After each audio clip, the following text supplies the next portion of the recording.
class is about introspection. And self-examination is crucial in a spiritual life, as it allows us to understand our feelings, our passions, and inclinations. And introspection helps us to identify our purpose, how to achieve it, the best path towards our goals, and your path to enlightenment, which begins with you. It begins with you.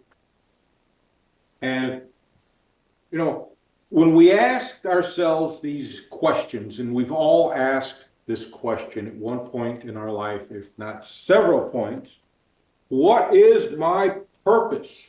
Why am I here? Well, the only way to answer that is to reflect upon yourself, which is introspection. And there are a variety of ways to do that. And we will explore some of those later.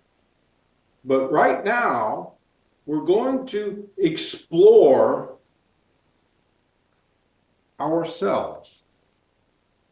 And by ourselves, I mean our sense of worth. And we all want to be confident, we want to be competent, and we want to be valued. We all want that. It's important to us. And, we like to say it doesn't matter what they say about you, but, deep down, it really does. But why does it? Well, all of those desires, confidence, competence, and being valued, they all deal with your sense of self-worth or self-esteem. And there are a variety of definitions for self-esteem, such as feeling valued, feeling worthy, feeling accepted. Now, the idea of self-esteem, there is no comprehensive theory about it. Anything that deals with the personality, there is no one theory about it. There is no theory of personality. There is a collection of ideas that are brought together, but there is no cohesive theory of personality. How does personality develop? Why do we have a personality? There's no answer to that. And since there's no answer to that, there's no answer to why is self-esteem so important. There's no answer to any of that.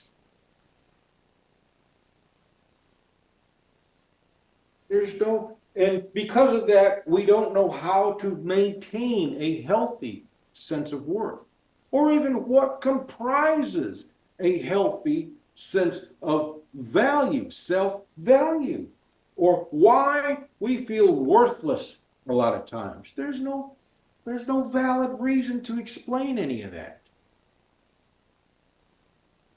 We have some ideas about it, but that's about it. There's nothing there. We know that problems can plague those experiencing chronic low self-esteem. We know that. How do we know that? We see it. We see it in our friends. We see it in the people we meet in the store. We see it in the people we pass by when we go for a walk in the park. I'd like to say we experience it ourselves, but half the time we don't realize it. And it's essentially a feeling of worthlessness most of the time. But why do we feel worthless? Nobody knows. We have ideas about it. Well, nobody likes me. So I feel worthless because nobody likes me. Nobody accepts, nobody invites me out. So I feel worthless because they must think I'm worthless. Therefore, I must be worthless. Well, what's that saying?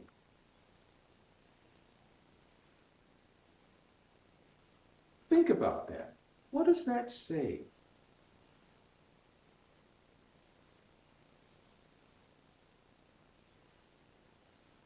So what are your thoughts about that, Sandy?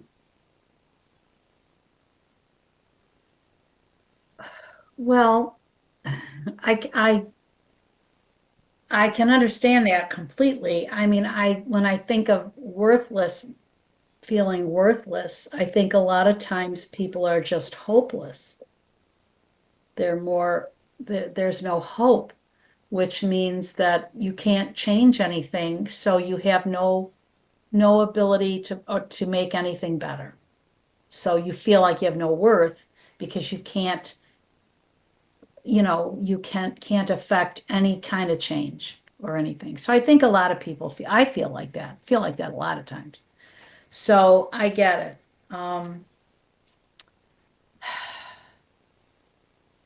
Fortunately, it isn't consuming 24/7, but it's still there. And so it's always, kind of in the background. So I I feel like having value, having worth, feeling accepted, feeling loved, feeling nurtured, feeling positive. Life is a constant battle to keep that front and center. At least it is for me. It is, and it wasn't always like this, but I think the older I get, the worse I get with that.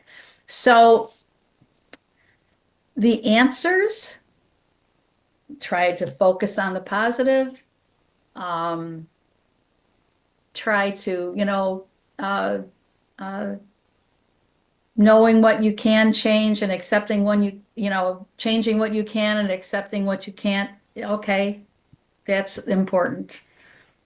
Change what So I guess I'm looking at it from from the perspective of just living life.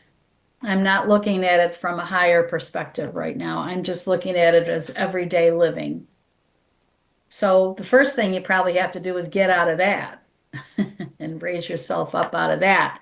And then you would be more receptive to the positive, probably. So, Essentially, feeling worthless most of the time. This is low self-esteem.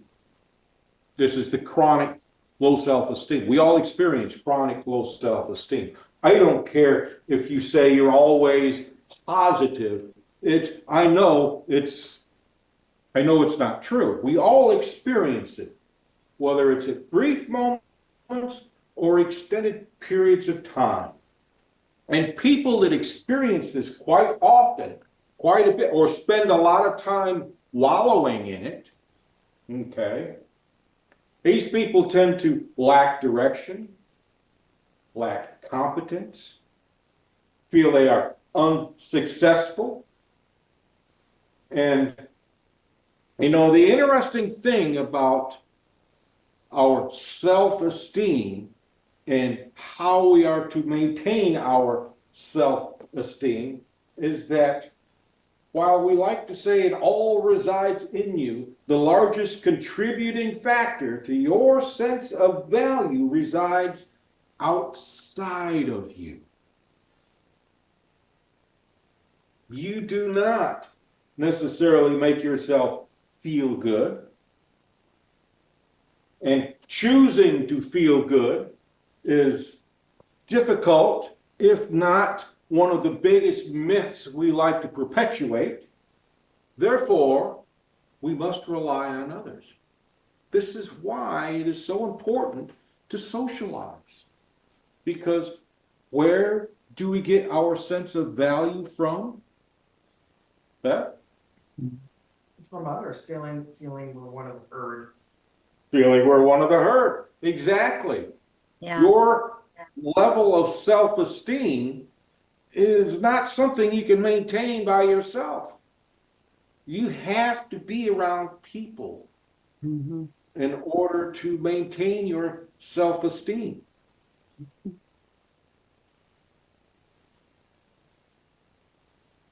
We're social creatures.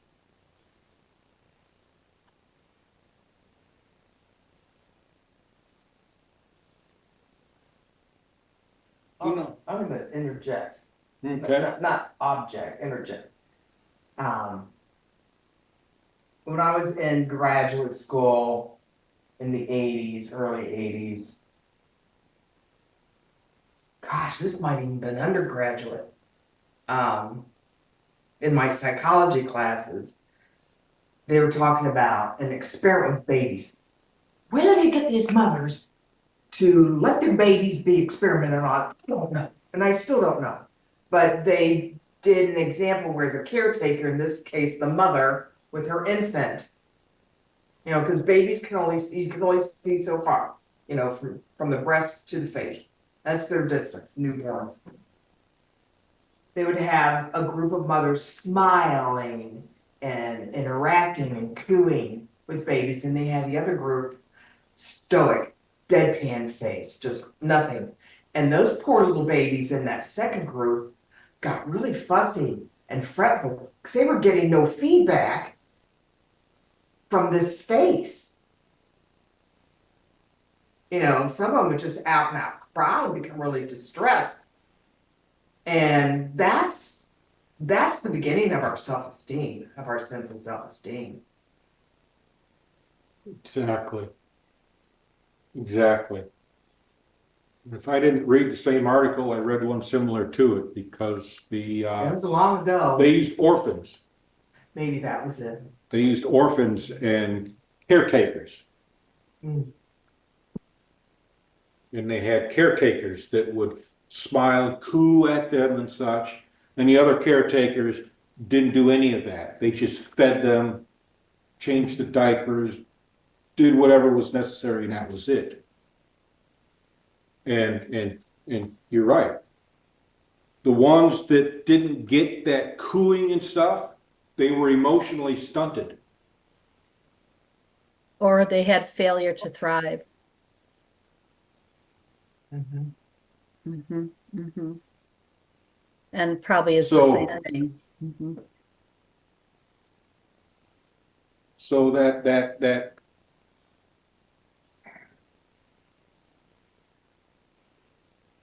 need to be with others and the need to belong is going to be discussed in our next class, actually. It's the next one on the list. But it all starts with that. I probably should have put that first, but we don't consciously think about needing to be accepted until we become much older. But from the time we are, well, I could safely say from the time the soul enters the fetus fully, which is shortly before birth, according to the spirit teachings, just shortly before birth, from that time forward, we are nothing but sponges. This describes the importance of being receptive, because all we do is let it all in. And if we're not letting it in, we're pulling it in. That's why we cried when we were babies. Get your ass over here and pick me up. I want some loving, damn it. And that's in terms we can easily understand. And you know what? It has not changed from the time we were infants to the time we are adults. It has not changed. We use different language. We don't cry. We try and buy them. Of course, maybe that's why we have prostitutes, because we can't get love in any other way. But then again, we don't know what love is. And that's another important thing. We don't know what that is.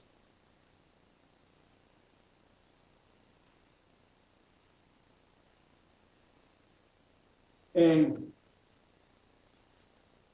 we like to say that happiness is a choice. And I have to ask you, Sandy, is happiness a choice? Not with me. How about you, Beth? Is happiness a choice? Do you just wake up and say, I'm going to be happy today? Actually, I think it can be. Yeah? I think it can be. Because if you're faced with a situation and let's say I'm getting, I can interpret it this way, or I can interpret it this way, I can choose to interpret the more positive one, which in fact is going to lead me to feel more positive about myself, or at least more happy. Okay, so what's happy? We've had these. Exactly. We've had these discussions before. Mm-hmm. So what's happiness? Well, it's a sense of well-being. Sense of well-being. Okay. So you feel good about yourself. All right. So here's a question for you. Would you feel good about yourself if you were up in the mountains, away from all the people, for, let's just go with 2 weeks? Have you ever had cabin fever? Oh, hell yeah. What's it like? I can make it a week. I can make it a week. It's a sense of unease, unrest, fidgety, just almost like nervousness, anxiety, you name it. It's just like. Okay. But what satisfies it? Getting out. Is it just getting out of the house, or is it getting around people? Getting around others. Interacting. I could never do 2 weeks in a cabin or something. It's too isolating. I don't get peace with it. I know there are people who find peace with that, and that's fine, but I'm not one of them. And I find when I'm too much alone like that, I go the other way.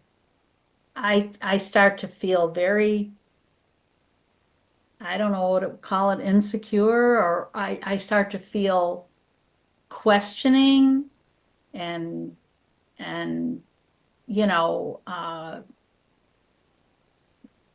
self-doubt, that kind of thing. And that's just me. That's just me. But yeah. That's everybody. That's everybody. That's not just you. That's everybody. And the big point here is that what you are experiencing, what you experienced, is not just you.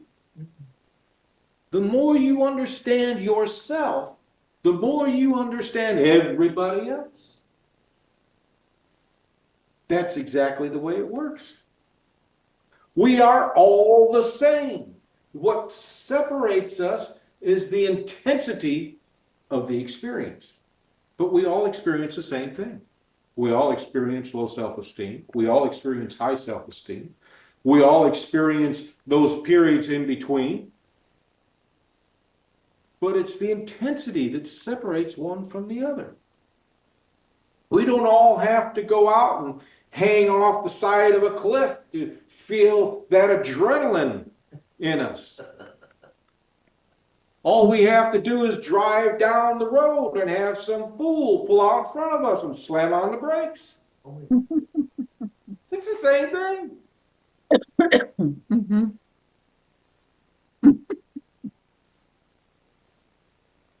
But to tell people that happiness is a choice is a slap in the face. Particularly those people who experience chronic depression chronic anxiety, all of those chronic mood symptoms, experiences.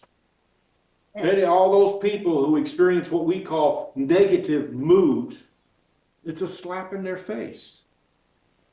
If it was a choice, do you really think we wouldn't make the choice?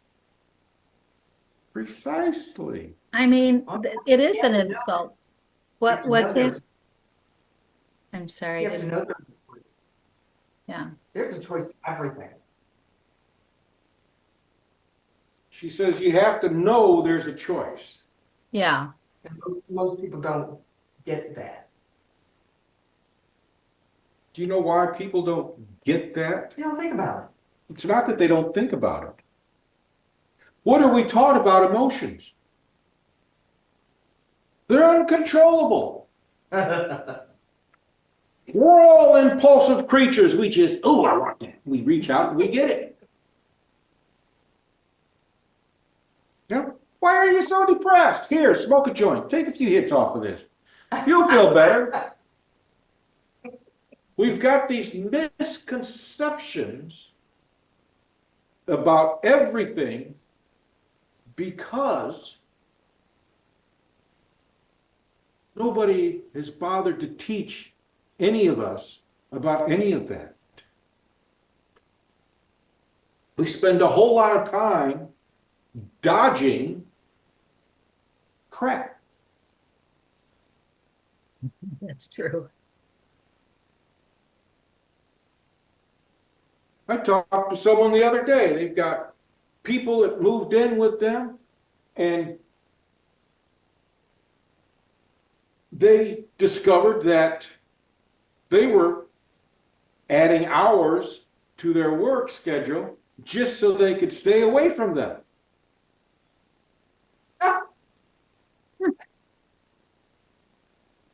Reminds me of just before I got divorced. I love working overtime because I didn't want to go home and deal with the wife. Hello, Cindy. Good for you. So, you know, we spend all this time learning to dodge crap. And we don't know that we can choose something different because it's not taught. It's not taught in the churches. It's not taught in the schools. It's not taught on social platforms. We're told happiness is a choice, but we don't understand what happiness is. We think happiness is buying a case of beer and guzzling it as fast as we can so we can escape this miserable world. And that's not happiness. That's an escape. Because when we're off the drunk, it's all still there. So what do we do when we get up the next day? Where's that joint? We're taught how to escape, but we're not taught what happiness is. We're not taught what it is to be satisfied. We're not taught what being comfortable is like, and that being comfortable is actually where you should be. Happiness? To heck with happiness. To heck with sadness. If you're in between, you're doing pretty damn good. You really are. And on a regular basis, that's about as happy as you get. Is somewhere in between. And we get all of our feedback from everybody that's around us. That's why it's important to choose your friends well. You remember the cliche? You can choose your friends, but you can't choose your family. Unless, of course, you're the one creating your family. And then you pick wisely.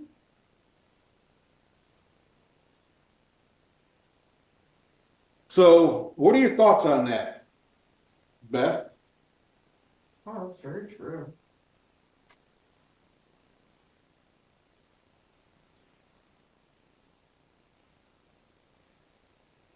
How about you, Sandy?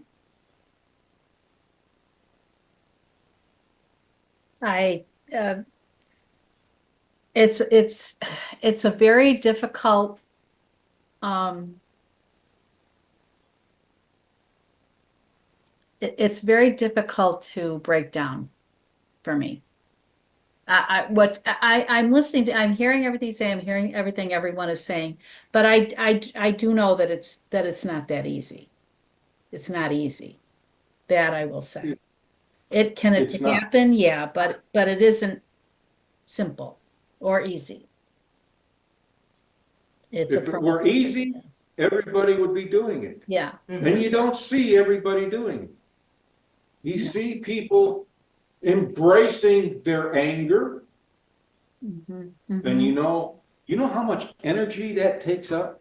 Mm-hmm. You know how Mm-hmm. much energy it takes to be angry all the time, to Mm-hmm. be fighting all the time, to be stirring things up all the time. I am so glad I'm nowhere near the White House because that takes a lot of energy. I'm surprised the person is still alive. But those are just my personal thoughts there. Mm-hmm. And then if we're not angry all the time, well, then we're looking for more drama because we don't have enough drama. We become drama addicts. Mm-hmm. That's why we have reality TV, especially late night. You ever notice late night, it's all about reality TV? You know, so they're about late. Well, that's good. That's good. When my brain did its thing, there were times I would be up for days at a time. Ooh. And there would be these reality shows. And there's always people struggling. We get a kick out of watching people struggle. It's entertainment. We must get a kick out of it because they're still making reality TV shows. And we see those people, and if we make it through past the first commercial, we start asking ourselves, why are they doing this? It's more than just that sense of belonging, which we'll be talking about next class, but it's about making yourself feel good because it does come from the outside. The thing that people don't necessarily understand is that the people you hang out with are reflections of yourself. If you're hanging out with angry people, people who are always ranting against the machines, I think that was a band or something. But if you're hanging out with people who are always whining and complaining, then guess what you are? You're a whiner and a complainer. And we go around people to feed ourselves, to feed our self-esteem. So if we're mindful about who we are with, and once we become aware of that, we tend to cut off those people who whine and cry a lot. Or we answer the phone and then we set it down and then we go fix ourselves a cup of tea or a sandwich. We come back, pick the phone up, yeah, and put the phone back down and walk away, maybe mow the yard a little bit or trim the garden. And then we come back, we pick the phone up, yeah, no, I'm sorry, somebody was at the door.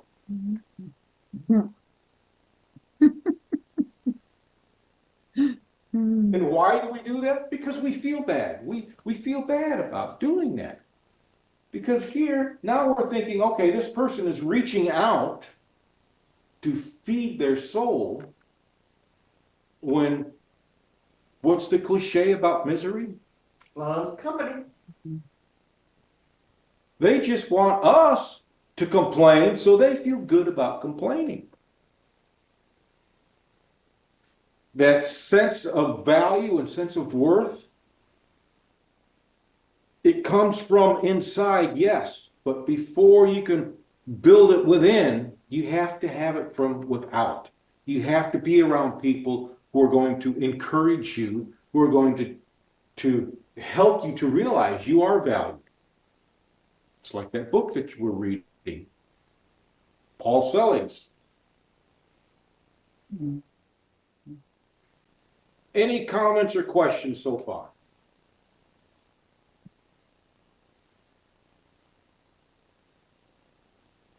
All right, so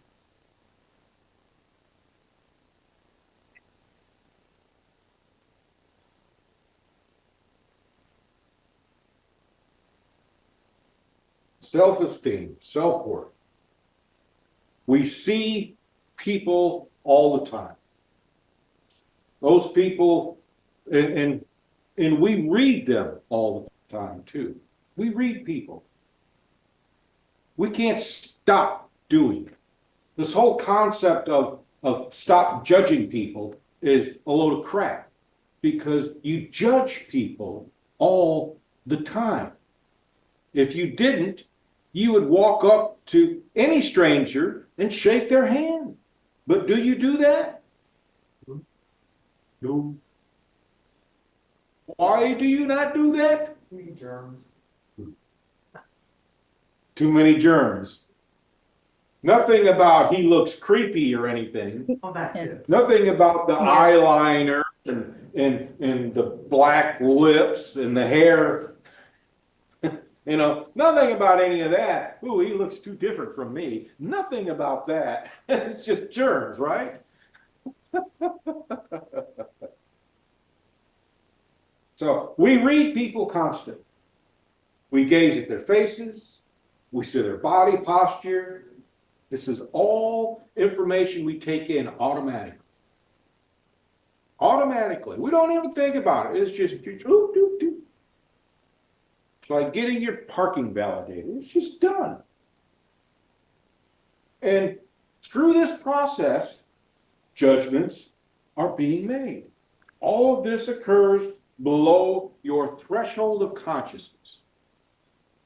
Remember what I said about habits. This goes beyond habits. All of what you are seeing are cues that are automatically interpreted. You don't think about it because it's habit. And because it's habitual, the consequences of doing so never register with you. And at the same time, you have the option to say, good morning, hello, or smiling. And you know what happens when you say good morning, hello, or smile at somebody? Do you know what happens? You usually get a return back. Usually. Not always. Isn't that awful? You smile at someone and say hello, and they just look right at you with a stone face and keep on going. It's like, And how does that make you feel? dejected. Dejected. And then puzzled. And then puzzled. And then how does that affect you? I might wonder about it for 3 seconds and say, that's their life. Just 3 seconds, huh? Oh, And what happens when someone smiles at you or says hello? I smile back. But how does it make you feel? Oh, warm and fuzzy. Warm and fuzzy. And how long does that last? Oh, that might last a few minutes.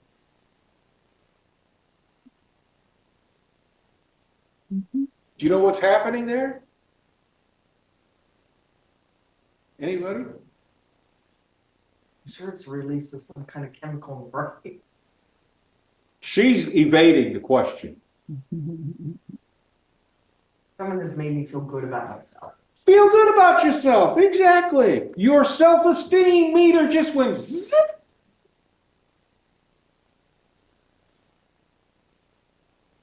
And what happens? What can you accomplish when you feel good about yourself? Anybody?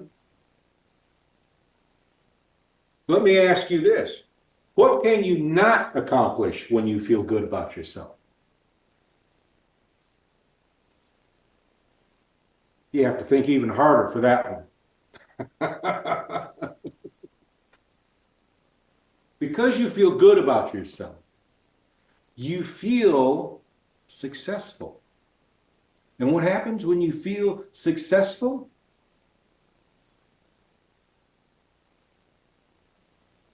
You do a good job.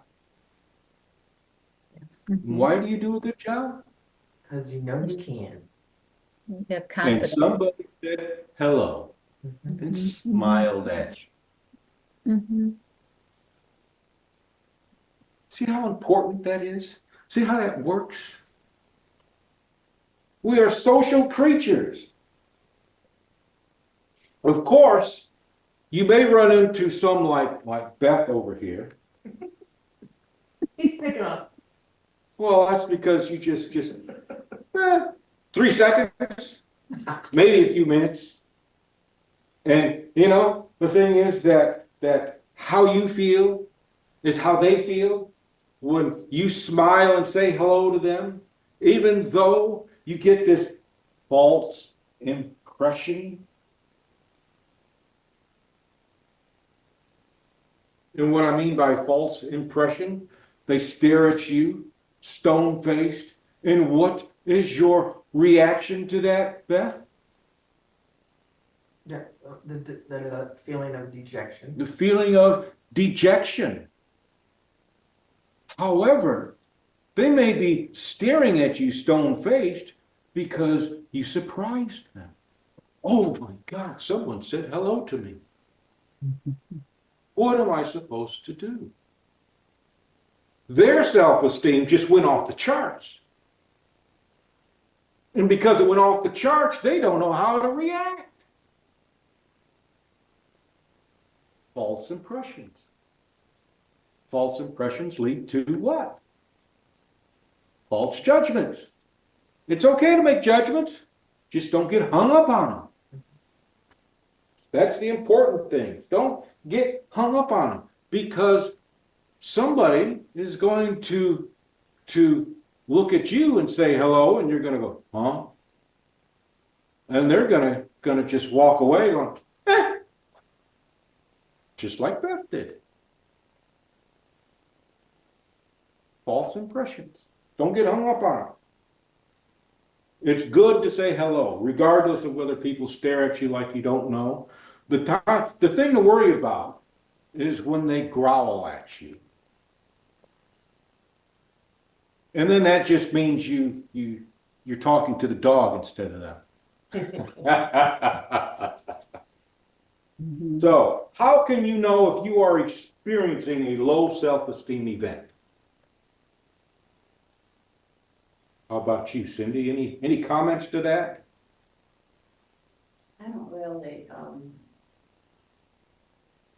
base other people's feelings on how they feel. That wasn't the question, though. How do you know when you are experiencing a low self-esteem event? Comes from within, I think. Yeah, it does. But how do you know when you're I don't let other experiencing people judge how I feel during the day. Okay. I don't think you understand the question. We're not talking about other people. So, Self-esteem self-esteem, yes. by how other people treat you. Typically, that's how it's based on how other people treat you. But how do you know when you are having a low self-esteem event?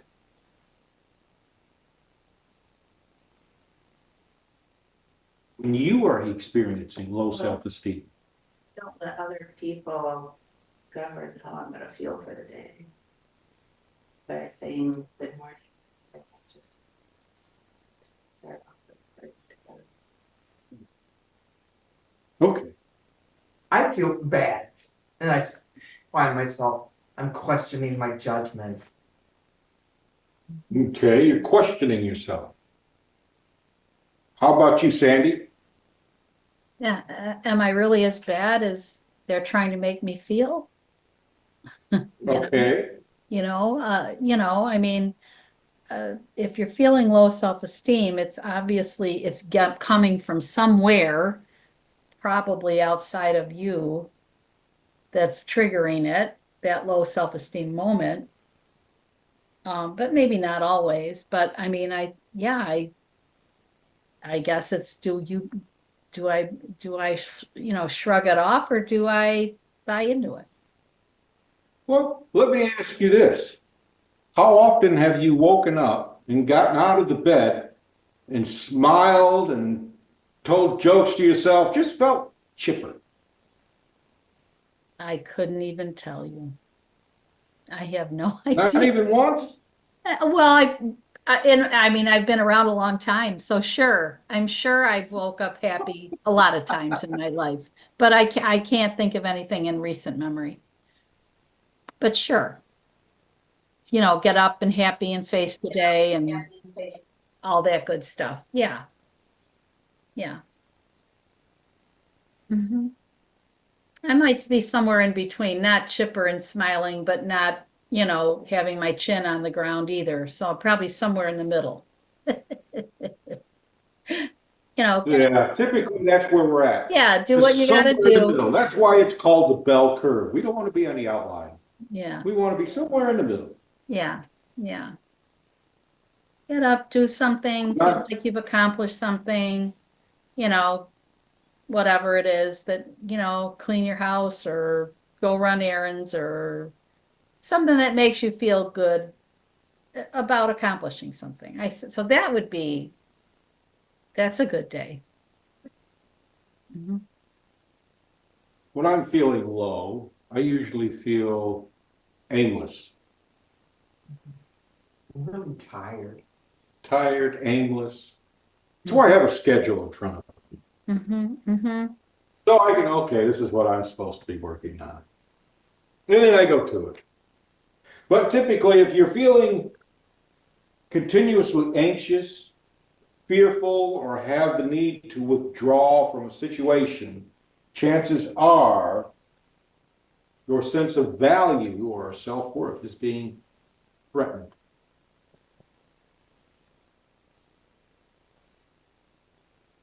Chances are that's what's happening. So do we experience these low self-esteem moments all the time? No. Usually just briefly, a few hours, a few minutes. And then you take a shower and you feel so much better. Mhm. All right, so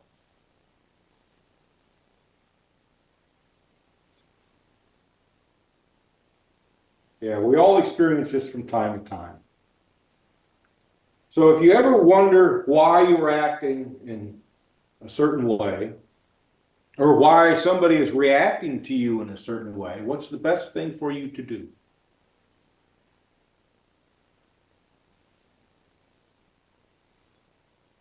Negatively, right? No. Anyway,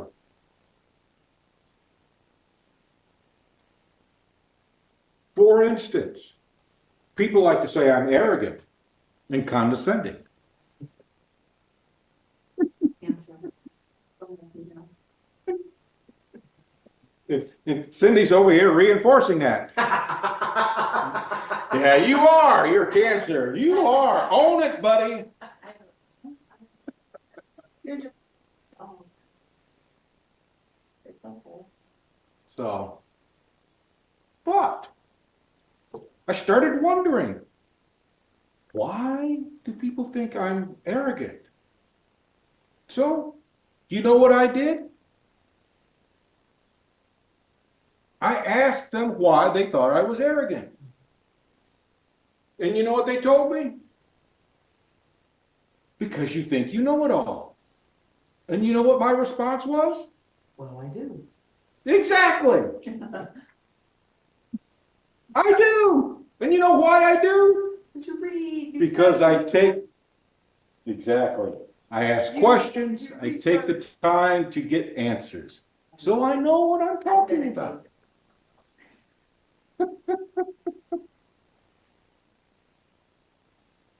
So I don't ask that. I don't ask them why they think I'm like that. Oh, you're so condescending. Yep, that's because I know what I'm talking about. Do you?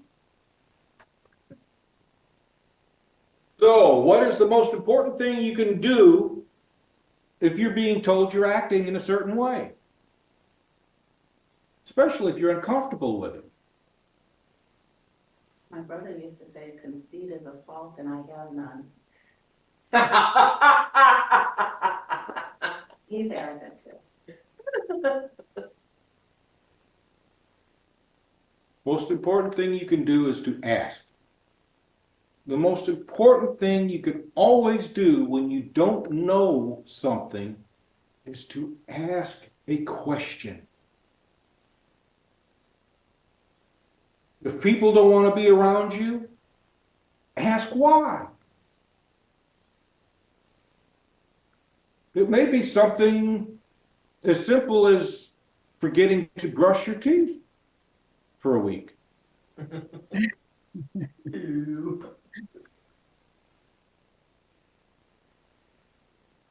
It could be something that you may want to change about yourself.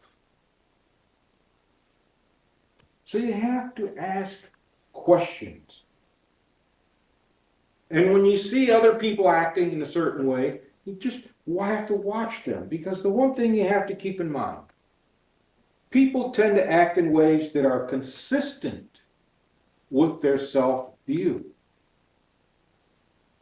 Remember when I was talking about all that anger? That's how they see the world. As an angry place, some place to be conquered. That's the way they think. This has to be conquered. This has to stop. And because they see that, that's how they react. That's what they're like. So you can see how, you can observe how people feel about themselves and others around them just by watching their actions. We are very good at deceiving ourselves, but not very good at deceiving others. So if you want to know about yourself, you're going to have to ask other people what they think of you. And ask strangers, because friends will lie to you in a heartbeat. You'd think they would be honest, but friends are going to say, oh, you're fine. You're fine. A little strange, but you're fine. And you ask a stranger, and they're going to say, you're just weird. See the difference? So you want to know about yourself? Talk to a stranger. Don't talk to your friends. Friends will lie to you in a heartbeat. Unless you ask Cindy. But I hope you would tell me too if I had a fault. I would hope you would be a friend and tell me. Well, it's not that I would see any faults in you. But you can see me perfectly. I can't see myself. Exactly. That's why you ask questions. And that's why you ask a So I'm stranger. counting on you to tell me my fault. But you have to ask what your faults are. If you don't ask what your faults are, nobody's going to tell you. Unless they feel arrogant. Don't be shy. I'll tell you. So, yeah. And if you are curious why you or others seem to find themselves at odds with people, here's something to think about. One of the mistakes we often make is that we never assume we are witnessing a series of meaningless behaviors. Not every action means something. I'm not tying my shoe because I want to snub you. I'm tying my shoe because I almost tripped.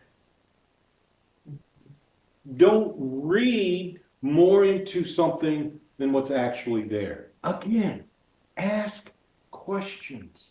Questions are your most important tool in your toolbox, in any toolbox. Ask questions.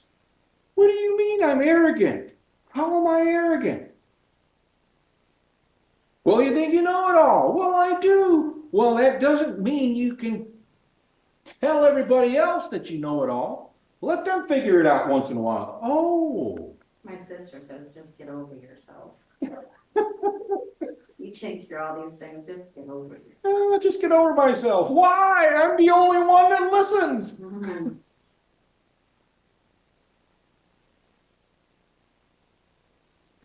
So we assume that people are like ourselves, and we believe their actions to be the same response that we would make. Thus, we mistakenly read too much or too little in the actions of others.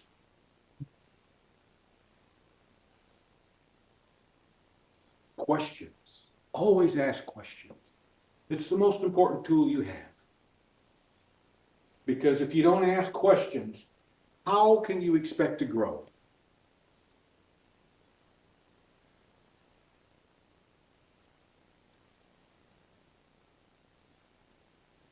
Unless you're a plant. And then you just need water and sunshine. Be happy.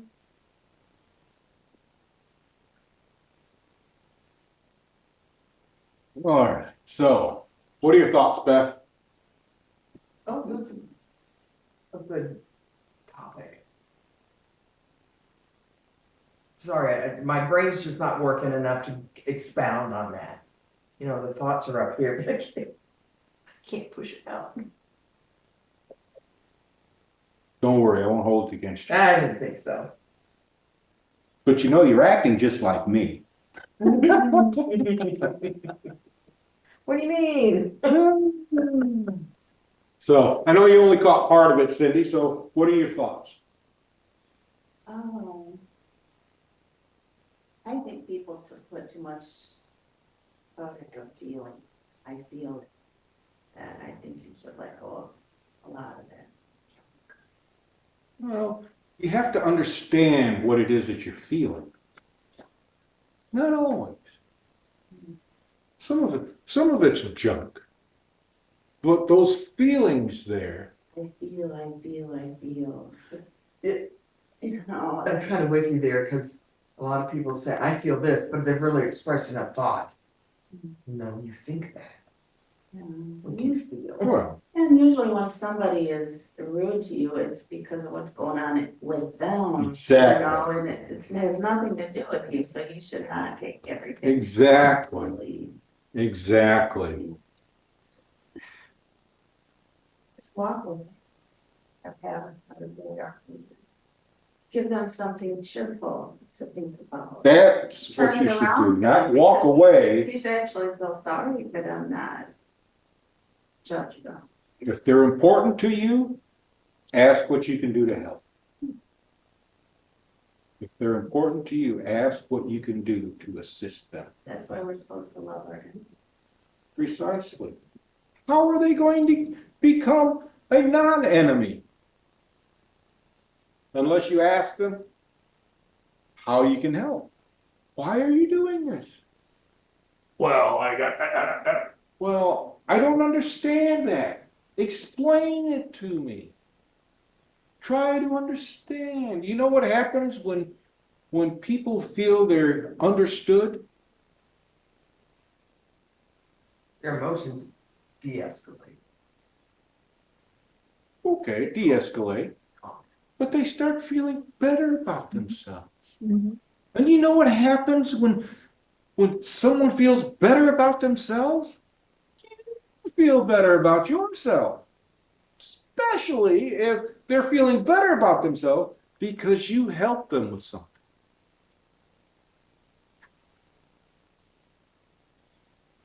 What are your thoughts, Sandy? I mean, I agree with that 100%. And I think Beth said you de-escalate the situation, which totally changes the whole feeling of everything. I mean, like if you're in a situation like that and then the situation is de-escalated, you immediately feel that the stress or whatever, just draining away. And I can tell you this because I was a department manager for a lot of years, and every time you worked, you would be a manager on duty, and sometimes that was me, and invariably you'd get called because someone is unhappy. This is in retail, and the person is calling the manager to get resolution because they can't do it. So you're coming into a situation where somebody's upset or they're mad, or and then you go through the whole rules of how you handle this. You let them say everything they're going to say and let them get it all out, and then you fix it. And in whatever way, it takes something back or agree to do something, whatever the answer is. And I found that over time, uh, I could immediately see that person relaxing, once this issue is resolved. And me as a customer feels the same way when I have an issue and the person in charge says, yes, we will do this. And then I'm very grateful and I'm thankful. So I just completely understand that situation. Mm-hmm, mm-hmm. And sometimes we just want to be heard. Yeah, And yeah, once we're heard, then, oh, you can't do anything? Well, how come? And when you understand, see what I mean? You feel so much better. yeah, You're exactly. still upset, but you're not angry. And some Right. people just vent. Right. They don't want to do anything about it, they just want to vent. Exactly. Mm-hmm. Exactly. Somebody to hear them. That's why you just ask, is there anything, can I assist you in any way? Mm-hmm. Mm-hmm. If they're venting, they'll just say no, no. But if they're in need of assistance, they'll still say no, no. And then you say, are you sure? Because what is it that we're taught? Take care of yourself. Stay the hell away from me. That's what we're taught. Mm-hmm. Mm-hmm. And all this stuff about being good to your neighbor, that's fluff. That's all on the top. That's superficial. Because if it were not superficial, you would not see all of this crap online, in the news, advertising about people who are different from you. Mm-hmm. Mm-hmm. Yeah. So Mm-hmm. it's important to understand why you're feeling the way you're feeling. Because when you understand why you're feeling that, you understand what's happening with others.